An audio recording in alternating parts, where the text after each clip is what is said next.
જોઈ શકો કે ચેવડાનો કલર થઈ ગયો છે અસલ બાર મળે એવો. ગરમ ગરમ ચેવડો એકદમ જ સરસ રીતના મિક્સ થઈ જશે. પણ જોઈ શકો તમે ચેવડો એકદમ સરસ મજાનો કડક પણ દેખાય છે અને થઈ ગયો છે એકદમ મિક્સ સરસ રીતના.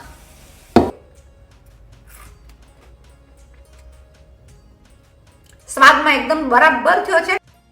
બની જાય અને કેવો બને તમને લાગે કે તમે રેસ્ટોરન્ટમાંથી કે હોટલમાંથી જ ખરીદ્યો છે. જુઓ તો ખરા કેટલો સ્પીડમાં બને છે.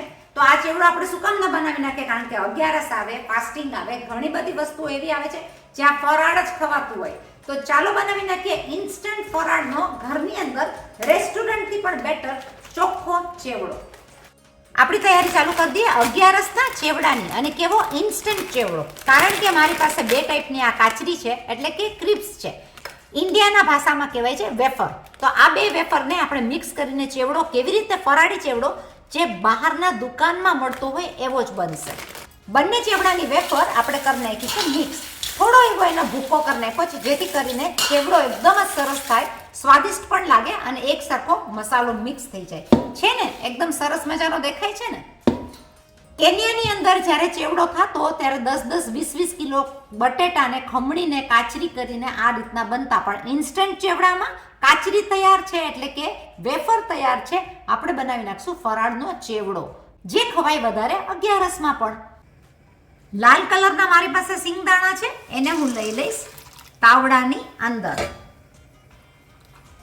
તમે જોઈ લીધું કે આપણા સિંગદાણા એકદમ સરસ મજાના લાલ ચટક થઈ ગયા છે. તો હું એને કાઢી લઈશ ઝારાની અંદર જેથી કરીને તેલ બધું નીતરી જાય.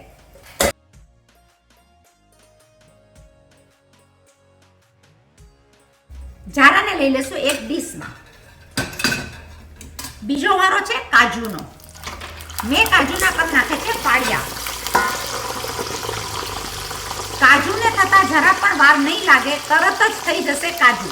સિંગદાણાને થતા વાર લાગે કારણ કે થોડા આપણે બ્રાઉન ઉપર કે લાલ ઉપર કરવા હોય તો એને પાકવામાં વાર લાગે. પણ કાજુ થઈ જશે તરત જ પિંકીશ કલરમાં, કારણ કે આપણને જોઈએ છે થોડા પિંકીશ ઉપર. કાજુની અંદર તેલનો ગરમાટો રહેતા પડ્યા પણ થઈ જશે લાલ. તો આપણે કાઢી લેશું થોડા એવા પિંક ઉપર. સિંગદાણા આપણા થઈ ગયા હોવાથી આપણે લઈ લેશું કાચરીની અંદર. સિંગદાણા તો ભાઈ સરસ નખાઈ ગયા છે. આપણા કાજુ થઈ ગયા છે રેડી. લઈ લેશું ઝારાની અંદર જેથી કરીને તેલ બધું નીતરી જાય. લઈ લેશું એને સિંગદાણાની અંદર. ગરમ તેલમાં વારો આવી ગયો છે દ્રાક્ષનો. બહારના મળતા રેડીમેડ ચેવડાની અંદર તમને કાજુ અને દ્રાક્ષનું પ્રમાણ એટલું બધું નહીં મળે, જે આજકાલ તો બહુ જ ખોવાઈ ગયું છે. જેવી દ્રાક્ષ નાખશો ગરમ તેલમાં એટલે એ આ પ્રમાણે બારે તરવા મળશે અને ડબલ ધ સાઇઝ થઈને આવી જશે. તમે જોઈ શકો આપણી દ્રાક્ષ એકદમ સરસ રીતના ડબલ ફૂલી ગઈ છે. આપણે એને કાઢી લઈશું ઝારામાં. લાગે છે ને એકદમ સહેલો ફરાળી ચેવડો. રસોડાનું કોઈ પણ કામ કરતા કરતા તમે આ ફરાળી ચેવડો ઇઝીલી બનાવી શકો. જે ઓસ્ટ્રેલિયામાં મળતો હોય છે $30-35 કિલો. આપણે લઈ લીધા છે ધાણા, મરચા અને લીમડો. આ બધી વસ્તુને મેં ધોઈને કરી નાખ્યા છે કોરા. આને આપણે નાખી દઈશું તાવડાની અંદર જેથી કરીને જરા પણ લીલો મસાલો ન રહે. આની અંદર એક વસ્તુ ધ્યાનમાં રાખવાની છે કે જો લીલો મસાલો રહેશે તો તમારો ચેવડો થઈ જશે ભીનો અને હવાઈ ગયેલો. કોરો હશે એકદમ કોરો મસાલો જે તાવડામાં થઈને થઈ જશે કડક. આપણને કરવાનો છે એને કડક, કારણ કે જરા પણ પોચો રહેશે તો એ કરી નાખશે ચેવડાને એકદમ જ પોચો. હવે આપણે કેવી રીતે કરીએ છીએ જુઓ તમે. આ વસ્તુને તાવડામાં નાખશું ધીમે રહીને, કારણ કે એ થશે તડતડ.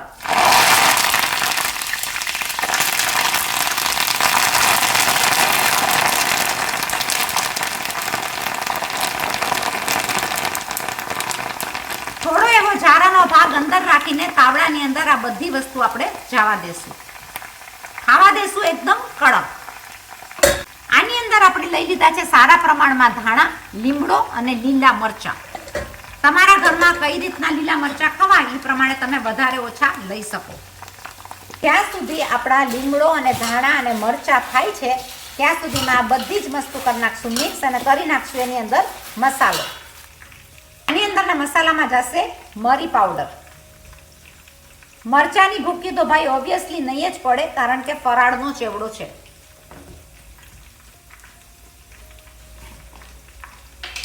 મેં અહીંયા લઈ લીધી છે ખાંડ દળેલી, તો આપણે લઈ લેશું માપથી થોડી એવી ખાંડ દળેલી. થોડો ગળચટ્ટો હશે તો બહુ જ સરસ ચેવડો લાગશે, પણ તમારા ઘરમાં કઈ રીતની ખાંડ ખવાય એ પ્રમાણે તમે નાખી શકો, ઓપ્શનલ છે. મીઠાનો ભાગ હું જરા પણ નહીં નાખું, ચાખ્યા ઉપર છે, કારણ કે વેફરની અંદર ઓલરેડી મીઠું છે. રેસ્ટોરન્ટ જેવું દેખાવા માટે આપણે લઈ લઈશું એક સિક્રેટ ઇન્ગ્રીડિયન્ટ, જે છે હળદર. બહુ બધા પ્રમાણમાં નહીં લઈએ, પણ આપણે લઈ લઈશું 1/4 ચમચી જેટલી હળદર, જેથી કરીને ચેવડાનો કલર બદલાઈને થઈ જશે એકદમ રેસ્ટોરન્ટ જેવો. કરી નાખશું બધી વસ્તુને મિક્સ.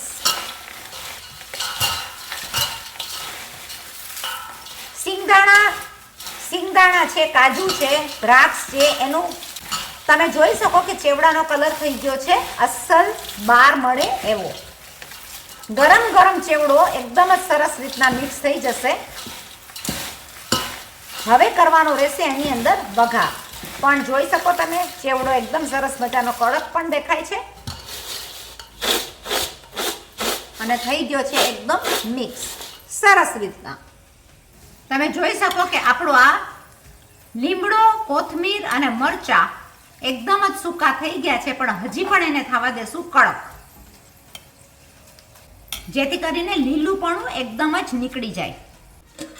નિતારવા માટે લઈ લેશું ઝારાની અંદર.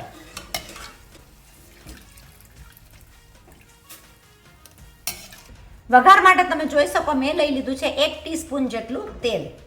જીરાનો ફ્લેવર તો ભાઈ આવો જ જોઈએ. આની અંદર તમે વરિયાળી પણ નાખી શકો, તલ પણ નાખી શકો. હું લઈ લઈશ જીરું. જીરુંના વઘારને થવા દેશું થોડો કડક. તમારા ઘરની અંદર ફરાળની અંદર તમે શું શું ખાતા હોય એ પ્રમાણે તમે સેટ કરી શકો, જે ફરાળની અંદર ખવાય. વઘારની અંદર હું લઈ લઈશ થોડીક એવી વરિયાળી, જેથી કરીને વરિયાળીનો ફ્લેવર આવે એકદમ સરસ.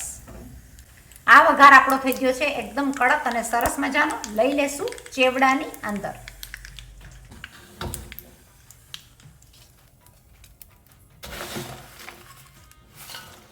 ચેવડો આપણો એકદમ જ સરસ મજાનો થઈ ગયો છે, કડક, ક્રિસ્પી, મસાલેદાર અને થોડામાંથી જાજો.